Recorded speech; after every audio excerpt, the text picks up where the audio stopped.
اول مره اجرب التصوير ساعه لما جبت الفون ده بالكاميرا اللي هي اللي قدام، يعني الكاميرا الاماميه بتاعت الفون. اول مره اجربها من ساعه لما جبته، بس حاسس ان انا المره دي ايه، محتاج ان انا ابقى شايف نفسي، عشان يعني حاسس ان انا برضه عايز اسمع نفس الكلام ده معاكم، فكانه مرايه. السلام عليكم. يعني يا رب تكونوا بخير، يا رب تكونوا كويسين، يا رب تكون الدنيا كلها بخير يعني عموما. مش محتاج بقى اوضح او ابرر انا ليه بغيب تاني او انا ليه غبت.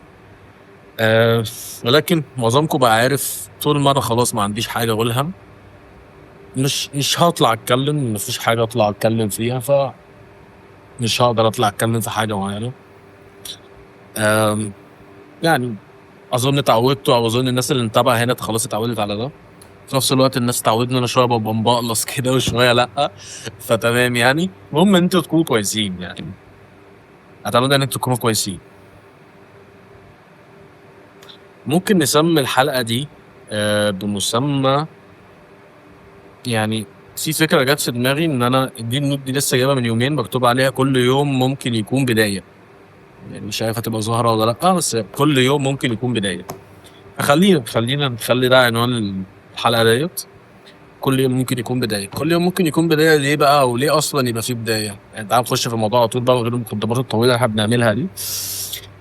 آه كل يوم ممكن يكون بدايه لاسباب كتير جدا. انت كشخص، بالمناسبه بحب الاقلام الروتو جدا. تمام، انت كشخص مطلوب منك ان انت كل فتره لما تتعود على حاجه وتبقى جزء من حياتك، فانت كده بتدخل في جزئيه الكومفورت زون زي ما بيقولوا، او منطقه الراحه او ايا كان. فانت مطالب منك كل فتره ان انت يعني تبدا تخش في حاجه جديده، تعمل حاجه جديده في حياتك. لان فكره ان انت تفضل في الكومفورت زون بتاعتك، مع خلاص الوضع اصبح روتيني جدا، خلاص مفيش اي فايده جديده، مش بعمل حاجه جديده في حياتي. فمع الوقت انا هبدا احس بحاجه من الاثنين، لا بالملل، لا اما خلاص انا هفقد الشغف تجاه كل الحاجات اللي انا بعملها دي، وهرجع لورا بقى، مش هطلع لقدام. فلذلك دايما يعني انا بشوف دايما ان اي حاجه خلاص انا اتعودت عليها لازم اكسر بقى. يعني ايه اكسر؟ يعني ابدا اشوف حاجه جديده اقدر اعملها، اقدر اتعلمها. مثلا حاجه جديده في شغل اقدر اتعلمها، حاجه جديده في حياتي اقدر اتعلمها. ابدا ان انا مثلا اعمل حاجه جديده تانية في حياتي تكون الى حد ما مفيده ليا. تمام، او حتى لو في سبيل الترفيه، بس عملت حاجه جديده، كسرت فكره ان انا واقف في زون معينه. والزون دي لو رجعنا لورا شويه، نركز، لو رجعنا لورا شويه، مش عارف، حاسس ان انا مدرس. لو رجعنا لورا شويه هنفتكر ان الحاجه اللي بقت عاديه دلوقتي او روتينيه كانت حاجه اصلا انا عمال اسعى عليها واتعب ليها عشان تبقى في حياتي اصلا. فلما بتعود على الحاجه دي، في عندي هنا بقى ريسك جامد قوي، في خطر جامد قوي في الجزئيه دي. خطر ان انا دلوقتي معرض في اي وقت ان الحاجه اللي انا بعملها دي تكون خلاص مش عايز اعملها تاني، شغفي راح من ناحيتها. زي مثلا الكتابه، يعني انا جيت فتره من كتر ما الكتابه بقت شيء روتيني في حياتي، ان انا مثلا بجيب نوت واقعد اكتب واعمل وادون واقول تاسكات واكتب خواطر واكتب تدوين يوميات ومذكرات ومش عارف ايه والكلام ده كله. جيت في وقت مش عايز اكتب، خلاص مش عايز اعمل ده. ليه؟ لان انا اتعودت على ده، وما اديتش لنفسي البراحه او المسافه اللي انا ممكن اخش اخليني بعمل حاجه جديده. ان انا دلوقتي انا بقدم حاجه جديده او بعمل حاجه جديده ايا كانت، ما بقاش فيه خلاص. تمام، فبالتالي لازم يبقى دايما في بدايه جديده لحاجات كتير. دايما لازم يبقى في بدايه جديده. فلذلك انا كتبت كذا حاجه هنا في النوت، يعني والاول مره في بودكاست، او ان انا اطلع اتكلم عادي بعفويه كده، ان انا اطلع اقول حاجه انا عايز اعملها وانا عايز اقولها ليكوا بالظبط، بس كنقط، يعني انا اكتب نقط واتكلم معاكم فيها. فانا كان فكره بدايه جديده، لازم يكون ليا بدايه جديده في اي شيء. بعد فتره من خلاص انا بقيت حاسس ان انا في الكونفورت زون بتاعتي. يعني نرجع تاني نقول انا دلوقتي هنا، ساعات ان انا ابقى هنا، بص مكان القلب، ساعات ان انا ابقى هنا. تمام، لما ابقى هنا خلاص انا ارتحت وبقيت كويس، فانا عايز بقى اطلع بره الكادر ده خالص، عايز اروح كادر جديد. فاهم الفكره؟ عايز اروح كادر جديد خالص، مش عايز افضل هنا. فلازم يبقى في بدايه جديده، لازم دايما يبقى في بدايه جديده في حياتي، حاجات تانية. فممكن نربط دي، ممكن نربط فكره البدايه الجديده، ان انا ابدا في حاجه بشكل ما ايا كانت ايه هي، بشكل جديد. تمام. وان انا ابدا اعمل ايه، ان انا مثلا دلوقتي هاجي اقول ان الحاجه دي انا هعملها في 21 يوم. يعني ايه في 21 يوم؟ انا ببص هنا عشان انا بعمل البودكاست دوت وانا قاعد شغال فهو مني بقى طالب البنود. تمام. فانا بعمل الحاجه دي في 21 يوم. ليه 21 يوم؟ ده تحدي. يعني انت ممكن تدي لنفسك اي فتره، بس الفكره كلها ان انت تحط ديدلاين للحاجه اللي انت عايز تعملها. طبعا ديدلاين بعقل، الديدلاين بتاعك يكون بعقل. انا مثلا دايما بحط الديدلاين بتاعي 21 يوم. بعد 21 يوم اكون خلاص انا بدات، مش خلاص انا خلاص مكتسح الدنيا في الحته اللي انا عايز اروحها دي جديده. لا، انا بدات فعلا اعمل حاجه، او اتعلمت حاجه، او نفذت حاجه في الحاجه الجديده اللي انا عايز ابداها. فبدي لنفسي 21 يوم مهله. ال 21 يوم دول بالنسبه لي بيبقوا التحدي بقى. انا دلوقتي عايز اعمل 1 2 3 4 5 6 7 8، معايا 21 يوم. اقسم الحاجه دي في ال 21 يوم دول ازاي بالظبط؟ فاهم الفكره؟ مش فاهم الفكره؟ نفهمك الفكره بشكل ابسط. دلوقتي مثلا والله انت هنقول تعالى مثلا نتكلم في فكره ان انت دلوقتي والله مثلا عايز تتعلم السواقه. حاجه جديده، حاجه جديده. يعني انا قلت لك ايا كانت الحاجه اللي هتخرجك بره الكونفورت زون بتاعتك وتخليك تعمل اي حاجه جديده في حياتك. فانت دلوقتي عايز تتعلم السواقه. ازاي اتعلم السواقه في 21 يوم؟ ممكن حد مثلا يقول لي السواقه كلها على بعضها انا ممكن اخلصها في اسبوع، اعرف ازاي اطلع بالعربيه، واعرف ازاي اجيب الغيارات، واعرف ازاي مش عارف ايه الكلام ده كله. ماشي، بس هل بعد الاسبوع ده انت متمكن بشكل كامل ان انت تطلع على طريق السوق؟ لا. ليه؟ لان انت لسه ما جربتش، لسه ما اكتسبتش الخبره. فانا شلت اسبوع تعليم. ماشي، كده فاضل معايا كام؟ كده فاضل معايا 14 يوم كمان. 14 يوم كمان غير السبعه اللي عدوا من اول اسبوع. تمام. طيب ال 14 دول اليوم دول انا كل فكرتي فيهم دلوقتي ان انا اسوق. يعني ايه اسوق؟ يعني ان انا استمر. يعني ان انا الحاجه اللي انا خلاص عرفت اتعلمها بتتعمل ازاي، ابدا استمر في عملها، ابدا استمر في تنفيذها. جرب بقى، او خد طبق المثال ده، او طبقوا المثال ده على اي حاجه في الدنيا، هتلاقوا الموضوع ماشي كويس، الدنيا كويسه، الدنيا تمام. فاهمين الفكره؟ ف وغير كده في ظل ال 21 يوم دول انا بسايس نفسي، محدش بيسايسني. يعني ايه؟ يعني انا دلوقتي نفس فكره مثلا ايه، نفس فكره دلوقتي وانا بصور لك، انا جيت كذا مره في دماغي دلوقتي اللي هو حاسس ان انا بايخ قوي ومش طريقتي مش احسن حاجه، فكل شويه يجي في دماغي ان انا ادوس بوز وان انا اعيد من الاول تاني ومش عارف ايه. بس لا، انا هسايس نفسي، ده هيطلع زي ما هو هيطلع. انا بكلم نفسي في دماغي دلوقتي وانا عمال اتكلم معاك ان ايا كان الشكل اللي هيطلع بيه الكلام ده، فهو طلع دلوقتي بالشكل العفوي، وده اللي انا محتاجه، وده المطلوب، وده اللي انا دايما بقدمه، ان الكلام اللي انا بقوله يطلع بالشكل العفوي. ففكره ان انا حاسس ان هو ما طلعش بالشكل اللي هو خلاص بقى المثالي، دي هتوديني في داهيه. ففكره بقى ان انا بسايس نفسي في فكره إيه؟ انا دلوقتي والله مثلا نرجع تاني لفكره ايه البدايه الجديده وال 21 يوم. ففكره ال 21 يوم دول، هل ال 21 يوم دول انا هاجي كل مره عايز استمر في موضوع السواقه، المثال اللي احنا كنا قلناه قبل كده، عايز استمر في موضوع السواقه، فانا هفضل طول الفتره دي مش همل، مش هزهق، مش هحس ان انا مش عايز اكمل في الموضوع ده؟ اكيد ده هيحصل، اكيد هحس ان انا خلاص انا مش طايق اكمل في اي حاجه من الحاجات دي. فلازم يبقى في مسيسر للنفس. يعني ايه مسيسر للنفس؟ يعني انا دلوقتي كحسني بعمل الحاجه دي، لازم يبقى عندي مبررات لنفسي انا ليه بعمل الحاجه دي، او انا ليه المفروض دلوقتي ان انا اقوم واروح اعمل الحاجه دي. ما ينفعش يبقى انا مش عارف ادي مبرر لدماغي. مش في كده، مش كان في مسلسل لاحمد الفنان احمد امين كان بيقول لك مش عارف لما دماغك تلعبك لعبها او حاجه زي كده. فلما دماغك تلعبك تلعبها لازم يبقى عندك مبرر، او لازم يبقى عندك حاجه تسكت بيها دماغك وتسكت بيها جسمك لما خلاص الاتنين يرفضوا ان هم يساعدوك في الحاجه اللي انت عايز تعملها دي. تمام. عقلك ساعات بيحذرك من حاجات كتير هي ممكن تكون مفيده ليك، بس هو بالنسبه له هي خطر، او هي مش احسن حاجه دلوقتي. فلازم يديك انذار. الانذار ده بيدولك ازاي؟ من خلال جسمك. مكسل، مش عايز اقوم، مش عايز اروح، تقيل، حاسس ان انا تقيل، حاسس ان انا مقبوض، مش عايز اروح المشوار ده، ايا كان بقى الطريقه او ايا كان الحاجه اللي هتحصل. فانا لازم اكون مسايس نفسي، لازم يكون عندي حته ان انا بتعامل يعني في مبررات عندي لنفسي للحاجه دي، ومش مبررات ان انا بكذب على نفسي، لا، انا مبرر ان انا دلوقتي لما اجي دلوقتي والله انا عايز اروح دلوقتي اخلص البتاع ده بس مش قادر.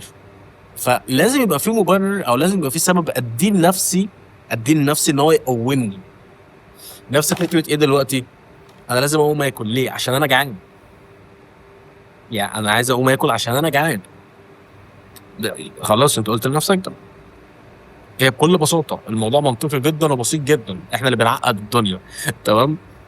طب ف في خلال بقى المسايسه ان انا بسايس نفسي عشان اخلص تحدي 21 يوم، عشان ان انا ببدا حاجه جديده في حياتي، لازم ابقى مركز على هدف واحد.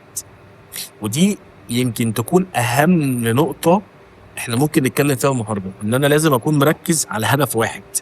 ليه اركز على هدف واحد؟ فكره ان انا مثلا باجي اقول في مغالطه كبيره بنقع فيها هقول لكم عليها. انا دلوقتي جيت والله مثلا بدات ان انا في حوار السواقه، خلينا مكملين في مثل السواقه دوت، تمام، عشان تبقى الدنيا مكمله بعضها. لما اجي دلوقتي مثلا امشي في موضوع السواقه ده تاني، فالهدف هنا ايه؟ ان انا اتعلم ان انا اسوق. الهدف هنا مثلا ان انا عايز اجيب عربيه او ايا كان. طيب انا دلوقتي هركز على الهدف ان انا عايز اجيب عربيه، ولا هركز على الهدف ان انا عايز اتعلم السواقه؟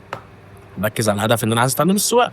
ليه اركز على الهدف ان انا عايز اجيب عربيه وانا لسه اصلا مش عارف اشتغل عليها؟ يعني انا اصلا مش عارف ازاي هدورها وهطلع بيها والكلام ده كله، فانا محتاج حاجه قبليها. ايه الستيب اللي قبليها؟ ايه الخطوه اللي قبليها؟ ان انا اتعلم السواقه نفسها. طيب في نفس الوقت بيبقى في مغالطه بقى، ان انا بيبقى في حاجات في حياتي هي مجرد حاجات، في حاجات منها روتينيه، وفي حاجات منها هي مفروضه عليا، هي مش هدف، مش لا ما ينفعش تبقى هدف. يعني حاجه زي الصلاه هي مش هدف، هي حاجه مفروضه عليا، هي حاجه مفروضه عليا ان انا اعملها. تمام. فانا لازم الحاجه دي اعملها، لان الحاجه دي خلاص ما بقتش هدف، الحاجه دي عمرها ما كانت هدف. ففي مغالطه احنا بنعملها ان احنا بنحط الحاجه دي كهدف. فكل مره مثلا بنقصر في الصلاه او ايا كان، فمره واحده بنخش في مرحله اللي هو احنا انطفينا. انا بحاول اعمل حاجه في حياتي وبحاول اوصل لهدف معين، كل مره بفشل. ولكن الهدف، يعني الهدف ملوش علاقه بفكره الصلاه. الصلاه هو امر المفروض عليك كمسلم. فيعني نشيل الحته دي على جنب، وفهمنا دلوقتي ايه الفرق بين الهدف ده والهدف ده. انا بتعلم سواقه عشان اجيب عربيه، ماشي، مفيش اي مشكله، تمام. ولكن العربيه دي عشان اجيبها انا لازم اتعلم سواقه، فيبقى هدفي الاساسي الاول ايه؟ ان انا اتعلم السواقه، مش ان انا اجيب العربيه الاول. طيب فبرجع بسال نفس السؤال دايما وانا بعمل اي حاجه من الحاجات دي برضو، لان ما ينفعش الحماس ياخدني بالشكل اللي هو ايه، الاوفر، ان خلاص انا بعمل الحاجه دي فانا لازم اعملها بكل عزم، بكل طاقتي، بكل تركيزي. ما ينفعش. فلازم برضو ابقى فاهم حاجه مهمه جدا، اللي هو ايه الغايه من الدنيا. يعني انا دلوقتي بعمل الحاجه دي ليه؟ انا خلاص عرفت ان انا بتعلم عشان اسوق عربيه، ماشي، تمام. ايه بقى ايه الفكره؟ ايه الفكره؟ ايه؟ ما انا خلاص قلت لك ان انا بعمل الحاجه دي عشان اسوق عربيه. ايوه ماشي، انت عايز تعمل الحاجه دي هنا، تمام. هل في غايه من الدنيا دي كلها هتساعدك في حاجه مثلا في اخرتك، او هتساعدك في حاجه في اي حاجه تانيه في كاريرك؟ فهنا بقى هتبدا ان انت تسكت او تسرح، او مش لاقي رد او مش لاقي اجابه. بس هتقعد حبه تفكر، هتلاقي اجابه، هتلاقي في غايه من الحاجة دي لمّا اتعلمها في الدنيا، لا هتفيدني في الآخرة، لا هتبقى سبب في حاجة هاعملها تفيدني في الآخرة، لا هتبقى بسبب في حاجة تانية تفيدني في الدنيا بس في حاجة أفضل أو حاجة أعلى من فكرة إن أنا بس فقط باسوق عربية. قيسوا الحاجات دي كلها على المدى البعيد بقى في كذا مثال تاني أو كذا حاجة تانية في حياتكم، هتلاقوا الموضوع بسيط وسهل وسلس جدًا. أنا بابدأ حاجة جديدة ليه؟ عشان أخرج من الcomfort zone اللي أنا بقيت فيها، تمام؟ بعد كده باخد الحاجة دي باحدد لها deadline أيام معينة أنا هابدأ أمشي على الأيام دي، ولمّا بابدأ أمشي على الأيام دي باسايس نفسي عشان ما أجيش أكسل في يوم أو الأيام يبقى عندي مبررات إن أنا أعرف أقولها لنفسي إن أنا أسايس بيها نفسي، وفي نفس الوقت أنا باركّز على هدف واحد مش باركّز على المحطة الأخيرة اللي هاوصل لها، أنا باركّز على خطوة واحدة وهي دلوقتي الهدف بتاعي. وبعد كل ده بابدأ أشوف إيه الغاية من الحاجة دي، ولمّا باعرف إيه الغاية من الحاجة دي، بابدأ إن أنا أحس إن أنا خلاص عايز الحاجة دي أكتر، أو حابب الحاجة دي أكتر، وساعات باكتشف إن الحاجة دي أصلًا مش لازماني وأبدأ أدوّر على غيرها، طبيعي. طيب، فكل الحاجات دي حلوة أوي وجميلة جدًا، بس نرجع بقى لنقطة مهمة، أنا ليه يعني خُد بالك من الترابط بتاع الأحداث عشان تعرف إن أنا إنسان ارتجالي عظيم. خُد بالك من الترابط بتاع الأحداث، أنا ليه بقى دلوقتي محتاج إن أنا أروح لشخص أقول له إن أنا هاعمل 1، 2، 3، 4.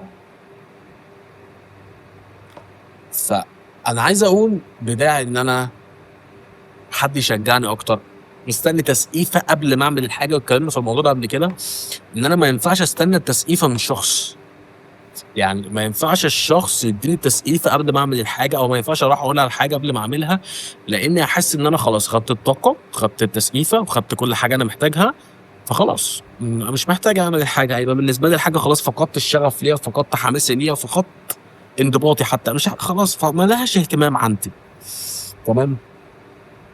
وفي حاجة تانية، ما فيش حاجة سهل إنك تعملها، ركّز في الجملة دي، ركّزوا في الجملة دي، ما فيش حاجة سهل إنك تعملها هتشد الناس. يعني إيه الكلام ده؟ يعني أنا دلوقتي لمّا آجي أعمل أي حاجة سهلة عملتها مرّة و2 و3 و4، لمّا آجي أحكيها مش هالاقي الناس مبهورة بيّا، والغلط أصلًا إن أنا أستنى إن الناس تنبهر بيّا. مش أنا، هو أنا مش أنا ليه باستنى ناس تنبهر بيّا؟ أنا مش عايز حد ينبهر بيّا، أنا عايز بس أحس إن أنا في نظري أنا ناجح، والكلام ده ليك وليّا، يعني فاهم الفكرة؟ فأنا عايز أحس في نظري أنا إن أنا ناجح، مش عايز الناس دي تنبهر بيّا أصلًا، تمام؟ ولإن أنت يعني في حاجة كده جملة كده برضه كنت كاتبها، اللي هو بيقول لك إيه، عينك حلوة هتحلّي الدنيا وتبقى حلوة، عينك وحشة هتلاقي الدنيا كلّها مغيّمة. يعني إيه الكلام ده؟ يعني عينك حلوة شايف الدنيا بنظرة حلوة، شايف من باب معيّن بشكل معيّن، فالدنيا معاك لطيفة كويسة، هتحس إن الدنيا كلّها جميلة. هتبُص للموضوع بشكل وِحِش والناس وِحشة وِن، هتلاقي الدنيا كلّها مغيّمة ووحشة فعلًا. فأنت محتاج تقرر أنت عايز تبقى فين، عايز تبقى في الحلو والّا عايز تبقى في الوحش، أنت اللي بتقرر ده، أنت اللي بتقرر ده، ما فيش حد بيقرر لك ده، وما فيش حد هيقول لك الدنيا بامبي، انسى، تمام؟ طيب، آآ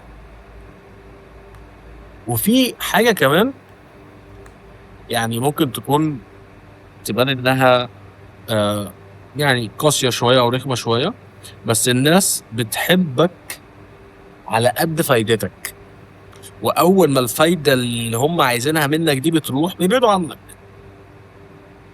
الناس بتحبك على قد فايدتك، وأول ما الفايدة دي بتروح منك الناس بتبعد عنك. طبعًا يعني معروف الناس اللي أنا باتكلم عنهم مين، عشان أكيد أنا مش باعمم، أكيد يعني مش قصدي كده، يعني مثلًا مش قصدي على أهلك إن أهلك بيحبوك لأجل فايدة معينة. يعني أتمنى يكون الكلام مفهوم. مش عارف ليه حاسس إن أنا مدرس، والله العظيم حاسس إن أنا مدرس. تمام؟ طيب، يعني أتمنى إن الرحلة اللي أنا قُلتها دي تكون وصلت، وتكون فهمت حاجة منها أو تكونوا فهمتوا حاجة منها. حاجة برضه أخيرة عايز أقولها، أنا كإنسان أنا كحسني أنا بني آدم، إنسان باعيش وباتعايش في حياتي، باعيش وباتعايش. مش مطلوب مني خالص ان انا ابقى مركز في لاين واحد في حياتي كلها. يعني ايه؟ يعني كحسني بقدم كونتنت، بعمل شغل كديزاين، شغال في حاجات تانية، بشاور ناس بتشورني، ناس مش عارف ايه ايا كان. فانا ما ينفعش اعيش حياتي كلها في لاين واحد. يعني ايه في لاين واحد؟ يعني انا ما ينفعش اعيش حياتي كلها شغل بس، ان انا بيرسونال براندنج وديزاين ونزل شغل واحرق شغل واعمل يسوي، بلاش تتكلم وانت بتثير الجدل صح. الكلام ده كله انت او الناس للاسف اتربت ان او يعني عاشت ان الشغل هو لازم يكون رقم واحد. مفيش مشكله في ده، بس ما ينفعش يغطي على حياتي. الفكره ان معظمنا للاسف خد الموضوع لا هو الشغل هو حياتي كلها، وعادي يغطي على اي حاجه في الدنيا. تمام، انا اهم حاجه عندي شغلي، انا اهم حاجه عندي ان انا ما اتكلمش في اي حاجه. انت خرجت من حته ان انت انسان دخلت في حته ان انت آلة. فما تجيش لواحد لسه انسان تقول له خليك آلة بس. ما تجيش لانسان تقول له خليك آلة. انت آلة، انا مش عايز ابقى آلة، انا عايز ابقى انسان. عايز ابقى انسان عارف عندي حاجه عايز اعبر عنها، اتكلم عنها ايا كان براحتي. انا انسان، ده لساني. فاهم؟ بس فيعني اتمنى ان انتوا تكونوا اتبسطتوا، اتمنى انها تكون حاجه صغننه كده بس كويسه تكونوا اتبسطتوا بيها، وباذن الله المره الجايه تقولي خاسس. تمام. يعني واتمنى ان انتوا تكونوا ايه كويسين. انا ممتن جدا ليكم، وممتن لاي حد هيتفرج على الحلقه دي. آه يعني شكرا لاي حد بيستنى من فتره لفتره ان انا انزل حاجه. يعني آه زي ما نقول كده الموضوع بالنسبه لي بيبقى آه بحس بفخر، بحس ان انا مبسوط، بحس ان حد مستني مني كلمه او حد مستني مني حاجه. انا بحس ان انا مبسوط، بحس ان انا بعمل حاجه لحد. يعني فاتمنى دايما ربنا يجعلني سبب آه لاي شخص إن كان ان انا اقدم حاجه او اعمل حاجه معينه او ايا كان. ف آم، بس يعني اتمنى تكونوا مبسوطين، واتمنى دايما تكونوا مبسوطين، واتمنى دايما في اي وقت من الاوقات تكونوا بتتفرجوا عليا تكونوا كويسين. آه يعني ودوري برضه هو مبسوط يعني. بس السلام عليكم.